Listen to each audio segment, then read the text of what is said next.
te remercie de nous accueillir donc sur le stand Garbolino en cette fin de salon, le salon du CIPAC qui a eu lieu pendant 3 jours ici sur Amiens. Oui. Un salon riche en nouveautés, que ce soit chez vous avec ce que tu vas nous présenter, mais aussi sur les autres stands, avec beaucoup d'affluence durant ces 3 jours.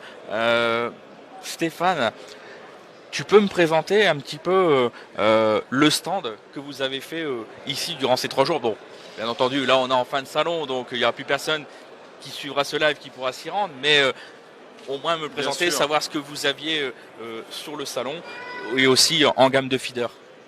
Eh bien, sans aucun problème, avec plaisir. Donc en fait, nos cannes sont aujourd'hui en France très peu connues, parce qu'on n'est malheureusement pas très communicant sur la partie feeder. Je pense que ça, on a un défaut là-dessus, et je pense que dans les mois qui viennent, on va s'arranger à justement inverser cette tendance, parce qu'en fait, on a justement une gamme de cannes feeder très très aboutie. En fait, chez nous, c'est Darren Cox, qui est un ex-international anglais, qui s'occupe de cette partie-là. C'est un pêcheur très expérimenté, très bon au feeder, qui met au point justement et qui teste tout au long de l'année les évolutions sur les blancs de carbone, sur on va dire les actions à développer. Et donc aujourd'hui, on a une gamme qui est très complète avec des produits, on va dire, qui vont de 30 € pour les produits d'entrée de gamme sur le feeder jusqu'à 250 € pour le plus haut de gamme de chez nous. Alors la gamme essentielle feeder, c'est le plus haut de gamme chez nous. Donc elles sont développées en 9 actions différentes. Donc on a des cannes bien sûr très light qu'on appelle des cannes piqueurs chez nous, qui mesurent de 2,70 m à 3 m en 2 brins, réservées aux pêches de poissons, on va dire de petite taille ou de taille modeste à courte distance, pour les pêches à 20, 25, 30 mètres, 35 mètres, voilà, avec des petites cages de 10, 15, 20 grammes. Dans les étangs. Ou à lac de barrage, on ira plutôt sur des cannes un peu plus puissantes. Mais en tout cas, dans les petits étangs, dans les pêches de cannes, ou éventuellement aussi, etc. Donc les cannes piqueurs seront vraiment des cannes très belles. Alors, on a des blancs en fait très très très puissants, très réactifs. Alors je te laisse découvrir ça. Là, si tu veux, tu as une canne dans les mains. Alors là, c'est une canne en 2 brins qui est développée spécifiquement pour la pêche à méthode feeder. Donc c'est un blanc quand même qui est très puissant, qui est très réactif, qui permet de combattre bien évidemment la prise de beaux poissons comme des carpes de 4-5 kg. On voit que le blanc est très très fin, c'est des cannes très nerveuses, les anneaux sont vraiment très qualitatifs, et là on se trouve avec des produits vraiment très aboutis. Alors c'est vrai que c'est surprenant, Garbolino, pourquoi Garbolino ne communique pas, et pourquoi Garbolino dispose d'une gamme de produits aussi beaux? Eh bien, je te dis, c'est notre faute, on devrait être plus présent sur les réseaux sociaux, plus présent. Tu m'as déjà tendu la perche une paire de fois. Je t'avais dit hier, mais il y a quelques mois en arrière, je t'avais dit je serai disponible, et je ne l'ai jamais trop été. Donc là, j'ai la chance, j'ai un peu de temps, donc on en profite. Donc il y a aussi une paire de cannes à l'opposé. Donc l'opposé des piqueurs, c'est les cannes distance. Donc c'est des cannes qui sont de 3,60 m à 4,20 m. Là, c'est des cannes très puissantes. Notre champion et notre développeur Darren Cox arrive à pêcher régulièrement en Angleterre à des distances de 80 à 120 mètres avec ce type de canne, et il utilise des cages très légères, entre 50 et 70 grammes. Je dis très légères par rapport à la distance qu'il veut pratiquer. Voilà. Donc son record personnel de pêche et de réussite, ça a été 127 mètres de distance avec une cage de 70 grammes avec ce type de canne là. Voilà, donc on voit qu'on est sur du produit vraiment, alors je sais pas si ça peut rendre au niveau de la caméra, on voit très bien les anneaux vraiment très puissants, avec un décalage fort de l'anneau pour pouvoir permettre la sortie aisée de la tresse du moulinet. On a vraiment des produits très qualitatifs. Je dis, c'est souvent la surprise. Quand les gens qui sont des experts du feeder viennent chez nous, ils sont surpris de voir des produits de ce type-là. Ils n'imaginent même pas qu'on dispose dans la gamme de produits aussi bons, parce que nous, on est communicants sur la partie pêche au coup, et on est vraiment, entre guillemets, reconnu pour avoir des cannes très qualitatives dans le domaine.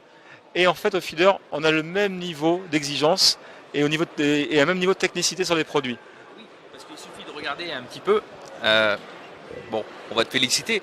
Tu es le meilleur pêcheur au coup au monde. Tu es sur le classement. C'est sur les 4 derniers championnats du monde, c'est ça? Sur les 6 derniers. Les 6 derniers. Donc les 6 derniers, tu es le plus régulier. Oui, et donc au classement, tu es le premier. Et dans la partie feeder, vous avez avec Michael Letcher un double champion de France en titre. Exactement. Donc on peut se dire que Garbolino est dans l'excellence, quoi. Bien évidemment. Mais bon, voilà, donc Michael a la chance de pêcher avec nos produits. et de connaître ces produits. Voilà. Mais si tu veux, peut-être que les gens qui l'entourent le savent, connaissent aussi bien évidemment la qualité des produits, mais d'une manière générale, la rayonnance n'est pas suffisante. On devrait, au regard, on va dire, du matériel qu'utilise Michael, au regard du palmarès que Michael a, parce qu'on peut dire que Michael, c'est un petit prodige de la pêche au feeder. 2 années consécutives, 2 fois champion de France, c'est quelqu'un de très accessible, très agréable.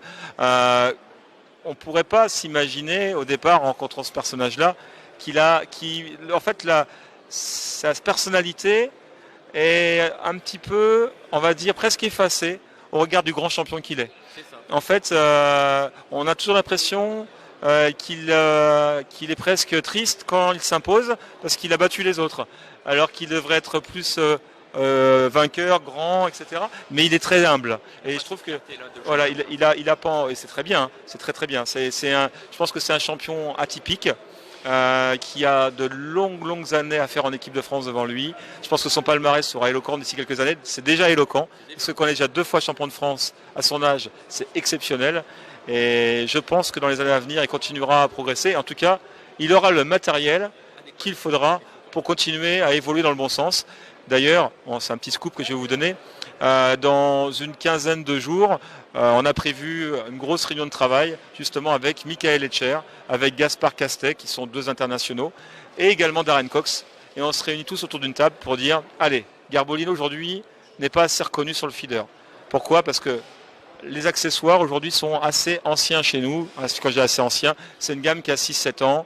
Les produits ne sont pas de dernière génération commencent à être un peu vieillissants, même s'ils sont de très bonne facture. Mais si tu veux, voilà, je pense que les pêcheurs feeders ont besoin, comme les pêcheurs au coup, d'ailleurs on travaille beaucoup sur la pêche au coup pour proposer des produits toujours récents, renouvelés, etc. Et sur le feeder, on est un peu en retard. Donc justement, il faut qu'on comble ce retard, mais de manière très rapide. Donc notre objectif, c'est de proposer pour 2020 une gamme qui sera complètement bouleversante, en tout cas chez nous. Et j'espère que ça comblera les pêcheurs feeders exigeants, justement, et qui recherchent des produits très techniques. Donc on va travailler dans ce sens-là, et je pense qu'on sera en mesure l'année prochaine de te dire, eh ben Benjamin, si tu veux, on va te présenter des produits qui sortent de l'ordinaire et qui apportent vraiment quelque chose de nouveau. Voilà. Et c'est l'objectif de Garbolino pour l'année prochaine. Voilà. Et donc, quand j'entends cette invitation, c'est une invitation dans vos locaux pour venir découvrir cela. C'est possible, ça, par exemple ? Bien évidemment. Parce que c'est pas quelque chose qu'on voit régulièrement, inviter un youtubeur ou une personne de Facebook faire des lives. Bon, là on fera peut-être pas un live parce qu'on est vraiment dans un lieu un peu confidentiel, parce que c'est vrai qu'on voit peu de vidéos de cela, mais une vidéo enregistrée, bien préparée avec votre service de communication, c'est tout à fait possible, quoi. C'est complètement possible. Bien au contraire, si tu veux, le but, si on crée une nouvelle gamme et si on travaille avec Michael et Gaspard et Darren pour présenter justement une gamme de produits cohérente et qui, pour nous, ça sera très porteur, d'avoir un relais. Parce que tous les relais, bien évidemment, sont pour nous des supports importants. Et bien évidemment, le YouTube aujourd'hui, c'est des réseaux de communication, c'est des sources et on va dire un moyen d'atteindre le pêcheur. Et notre, bien sûr, qui est pour nous, là je mets la casquette, on va dire, casquette professionnelle, c'est un moyen pour une entreprise d'atteindre le client final. Et le but premier, si on développe des produits qualitatifs, c'est certes pour satisfaire les pêcheurs, mais aussi pour nous, de proposer une gamme bien intéressante pour tout le monde. Voilà, c'est vraiment le but, c'est que tout le monde s'y retrouve et que justement que les pêcheurs soient heureux de pêcher avec des produits Garbolino et fiers d'avoir des produits très techniques. D'accord. Alors, on va parler également de cette tablette. Hein. On a fait cette transition-là, on a pu parler aussi de la belle invitation que tu viens de me proposer et que j'accepte volontiers. Je serais fou de la refuser. Donc cette tablette-là a fait débat sur notre groupe. Je vais te le dire et je vais être honnête avec toi. Ouais. C'est vrai que la photo, je ne sais pas si elle la mettait en valeur ou pas, mais c'est vrai que sur la photo, prise de loin, peut-être un peu dans un angle comme cela, c'est vrai qu'on avait l'impression que le côté de cette tablette-là, donc qu'on voit à l'image, pouvait peut-être penser à pencher. Mais tu m'as prouvé par A plus B que c'était juste du visuel et qu'en rien, elle ne pouvait pencher. Je vais te le montrer par du très pratique.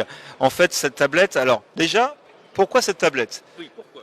Déjà, alors ça va te surprendre, mais cette demande vient des pêcheurs feeders qu'on a écoutés, entre autres Michael, qui m'a toujours dit, Stéphane, les desserts sont très très bien, sans pied, parce que c'est très pratique, il n'y a plus besoin de mettre 2 pieds sur le côté pour pouvoir les positionner, et c'est vraiment très bien, parce qu'à certains endroits, c'est impossible de les positionner. Et il me dit, mais j'ai jamais assez de place sur ma tablette. Et donc, cette réflexion-là est quand même déjà le fruit d'un travail de Michael Etcher, en quoi ça demande à la base, et on a réfléchi à ce qu'on pouvait proposer. Alors bien sûr, peut-être que certains angles de photo ne rendent pas le maximum, ne montrent pas les qualités, on va dire, très fortes de ce produit, mais là on voit très simplement que là on va reposer un carré sur un carré, et là ça peut être que très stable. Et donc l'ensemble là est très très très stable. Alors quel est l'intérêt de cette tablette? Une fois pliée, en fait les deux parties se replient, on obtient un encombrement identique à une tablette classique, c'est-à-dire en gros ça fait un 60 par 50. Voilà. Mais une fois dépliée, on obtient une tablette qui fait 1,05 m de longueur. Donc c'est très pratique. Et il y a aussi un autre intérêt, c'est que cette tente que tu vois là qui est amovible, on peut la positionner dans ce sens-là si le soleil est de face. Mais si le soleil est dans le dos et que tes ailes se retrouvent du coup au soleil, on va pouvoir la positionner à l'arrière. Parce qu'il y a des jeux d'insert qui sont positionnés ici, ici, ici, ici, ici. Donc la tablette elle peut être dans ce sens-là, venir comme ça ou venir comme ça. Voilà. Bien évidemment, on pourrait, pour les pêcheurs au cou, c'est très intéressant, positionner en plus des kits dessus, même si les pêcheurs feeders n'utilisent pas trop ces systèmes-là pour poser leur canne, bien évidemment. Mais en tout cas, les pêcheurs au cou vont aussi trouver un intérêt sur ce produit-là, où on pourra mettre aussi bien les kits dans ce sens-là, ou en parallèle, ou dans le dos, si la berge ici est encombrée par des arbres ou des buissons. Donc c'est un produit très... je pense, pour nous, c'est très révolutionnaire parce que je pense qu'on est les premiers à proposer une tablette qui fait plus d'1 mètre de longueur, repliable en plus, donc en encombrement limité. Et ça s'inscrit en fait dans la réflexion qu'on a depuis 2 ans sur l'évolution rapide de nos stations et de l'environnement qui l'entoure, de manière à être de plus en plus, on va dire, à l'aise et pour pouvoir recevoir facilement tout type d'appât et avoir toutes les commodités pour faire une performance la meilleure possible. Je suis surpris d'une chose. Ils sont où les pieds? Il n'y a pas de pieds là, alors qu'on est sur une large tablette. Ah oui, il n'y a aucun pied. En fait, si tu veux, on a développé 4 tailles de tablettes. Celle-ci est bien sûr la plus grande. La plus petite est ici. Mais quel que soit le modèle de tablette que l'on a chez nous, c'est que des tablettes sans pieds. Alors bien sûr, des pieds, il y en a réellement. Ils sont en dessous. En fait, si tu veux, je vais te montrer.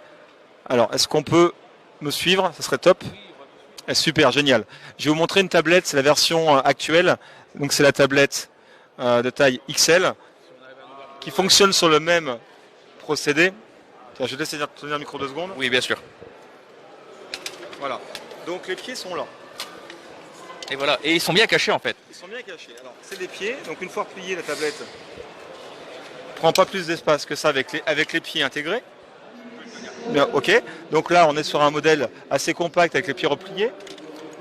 Ensuite, il suffit de l'ouvrir, de venir le positionner le long de la station et naturellement elle trouve sa place sur la caisse. Plus besoin de venir y fixer dans l'angle ici ou dans l'angle ici des pieds pour la maintenir. Et là la résistance est très très importante. Aujourd'hui, pour des raisons juste informatives, j'avais mouillé aujourd'hui 30 litres d'amorce pour la compétition Star Wars qui se déroulait donc à Amiens sur la partie canalisée. Non mais il n'y a aucun problème. Donc en fait, j'avais réussi à mettre sur cette tablette une bassine de 40 litres avec 30 litres d'amorce dedans. Donc en fait, il y avait au moins 30 kg de posé sur la tablette. Donc c'est quand même assez remarquable pour une tablette qui n'a pas besoin de pieds supplémentaires. C'est très très costaud. Voilà. On va présenter aussi quelque chose qui est arrivé sur le marché. Oui. Alors, nous, au feeder, on peut très bien les utiliser pour des gèches, des appâts, oui. mais également, je voulais te demander, c'est utilisable aussi pour des pelés éventuellement pour les faire tremper, ou alors est-ce que vous avez un système pour les pelés autre que celui-là? Non, complètement. En fait, ça sert justement à tout plein d'utilisations. Donc on va l'utiliser bien sûr pour conserver les asticots. C'est ce qu'on appelle nous le set anti-évasion. Pourquoi anti-évasion? Parce que les asticots, même par temps humide, ne pourront pas remonter parce que le revêtement qui est fait, il est fait de telle manière à ce que les asticots retombent systématiquement au sein de la boîte. Donc en fait, à la base, ça sert à ça. La deuxième utilisation, bien sûr, on met des pellets, on les trempe dans un récipient, on les ressort, ça les égoutte, hop, ça permet de faire gonfler les pellets, ça sert aussi à ça. Une autre utilisation qui peut être aussi très pratique, c'est lorsque vous voulez coller des asticots purs. Généralement, les asticots sont recouverts de sueur, de farine. Vous les laissez en fait une petite demi-heure avant le collage dans cette grille. Ils vont se frotter sur toutes les parties de grille et toutes les particules, toutes les peaux usées vont descendre. Et donc du coup les asticots vont être totalement purs et au niveau du collage ça sera encore plus efficace. Il y a encore une autre utilisation qu'on peut faire avec ces petits sets.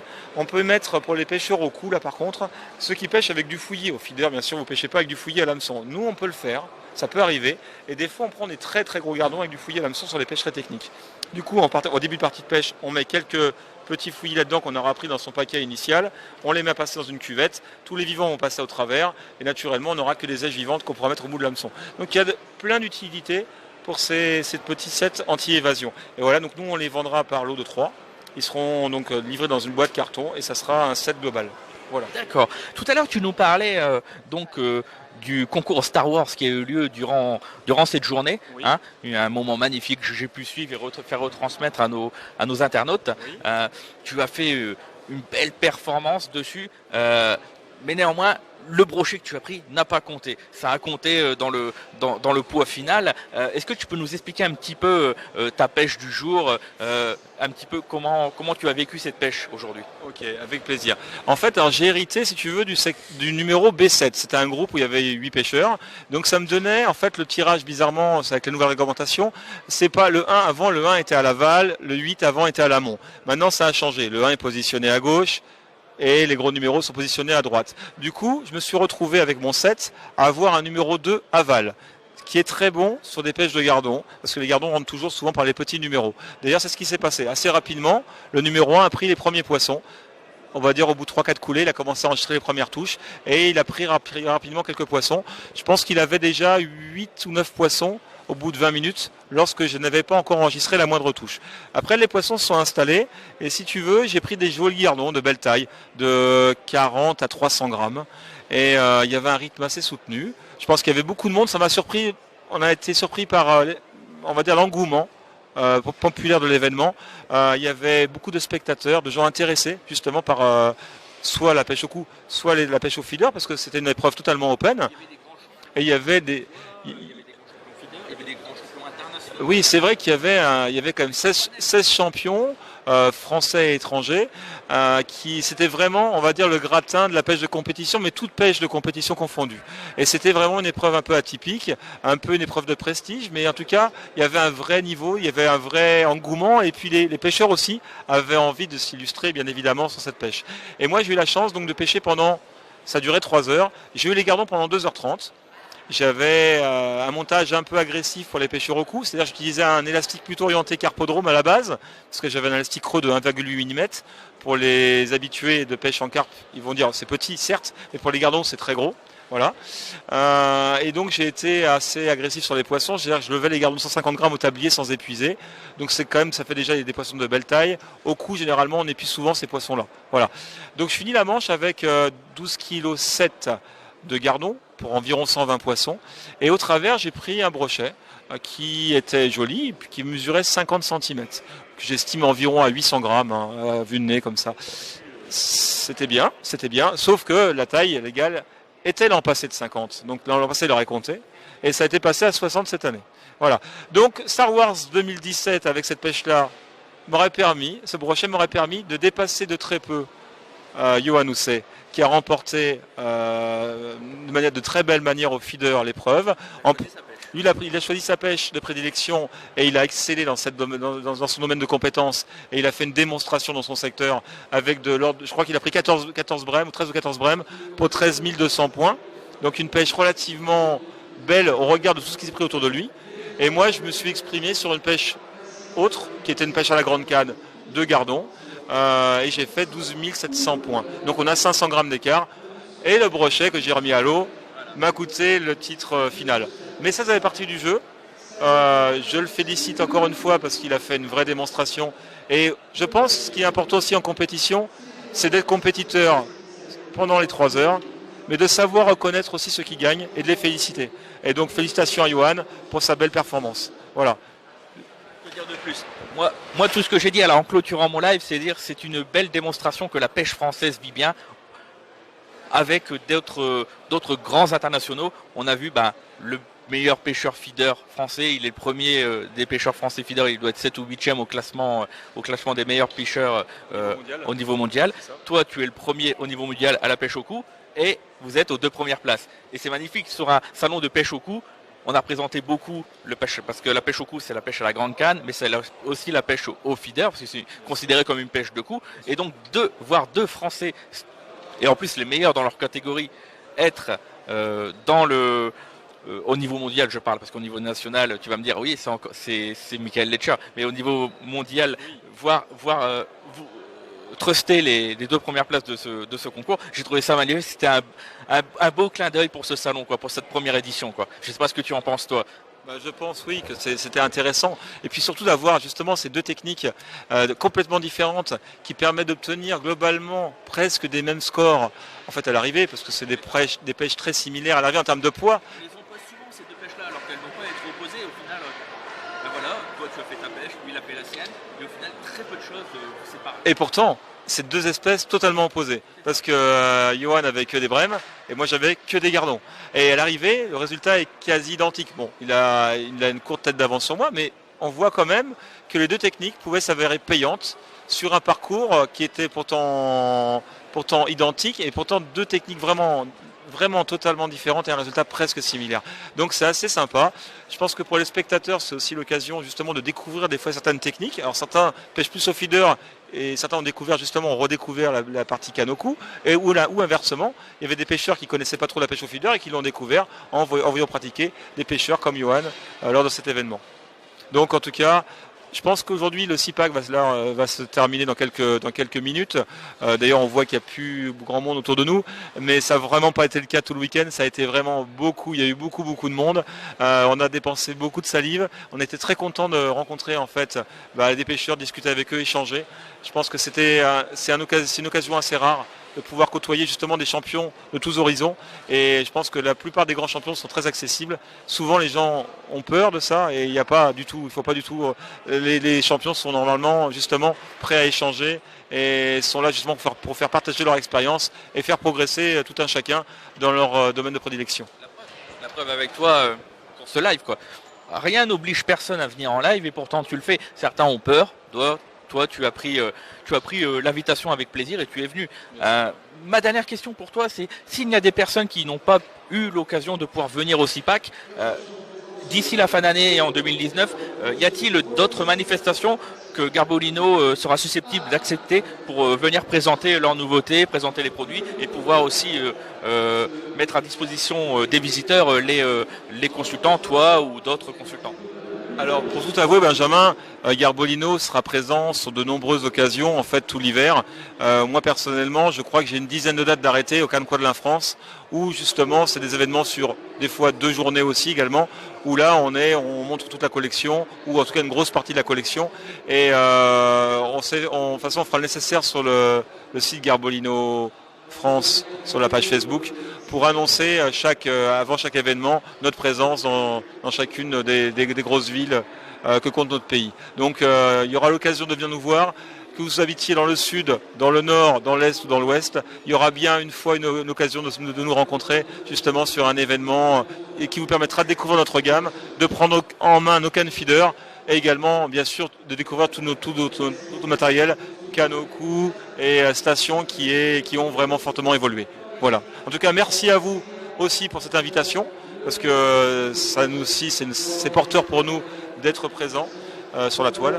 Donc à très bientôt en tout cas Benjamin, et je t'inviterai très prochainement à venir nous rendre visite chez nous à Bordeaux.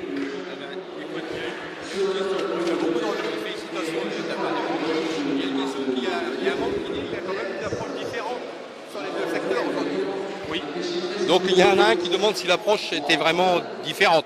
Donc quelle différence entre les 2 secteurs, quoi? Alors, moi je vais juste pouvoir vous dire ce que j'ai découvert aujourd'hui, parce que le parcours, je ne m'étais pas entraîné du tout. Je découvrais le parcours pour la première fois. Pour moi, c'était comme un entraînement. Voilà. Donc en fait, il y a des pêcheurs qui ont eu l'occasion d'aller s'entraîner. Moi, j'ai pas pu pour des raisons d'installation de stand, de préparation de l'événement, etc. Voilà, donc j'ai pas eu l'occasion d'aller m'entraîner. Alors moi, sur mon secteur, j'ai découvert une pêche, c'est vrai, qui était une pêche de gardon dominante. Il y a eu très peu d'autres poissons, à part 2 îles qui ont été pris par Steve Gardner. Sinon, c'était une pêche vraiment exclusive, prise par... Oui, puis une par Alexandre, une petite brème également. Mais globalement, 95% des prises étaient des gardons. Et nous, c'était une pêche vraiment à la canne, essentiellement. Et moi, j'ai pêché à l'agrainage. C'est-à-dire que j'ai fait une pêche bizarrement dans un courant assez fort.